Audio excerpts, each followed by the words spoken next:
అసలు శంకరాచార్యుల వారి అవతారము స్వీకరించి ఉండి ఉండకపోతే శ్రీరామనవమి, కృష్ణాష్టమి, సీతారామ కళ్యాణము, మహాశివరాత్రి ఈ తిథులు లేవు. వేదం లేదు, రామాయణం లేదు, భాగవతం లేదు.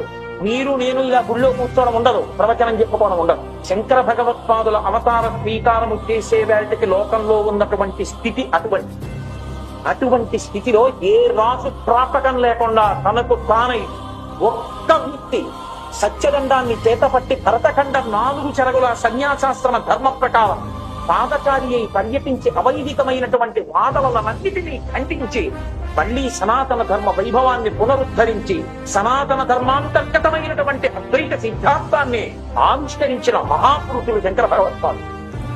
అందుకే ఇప్పటికీ మీరు కాంచీపురానికి వెళితే కాంచీపురంలో వరదరాజస్వామి వారి దేవస్థానంలో వ్యాస భగవానుడు ఒక్క వేలు పైకెత్తి ఉంటాడు. అద్వైతం సత్యం, అద్వైతం సత్యం, అద్వైతం సత్యం.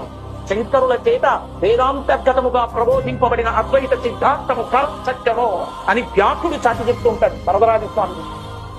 వారు పెట్టిన భిక్ష ఇవాళ మిగిలిన తిథుల్లో మనం చేస్తున్నటువంటి ఈ ఆరాధనలన్నీ వారే లేకపోతే సనాతన ధర్మం కుడిగట్టిపోయింది.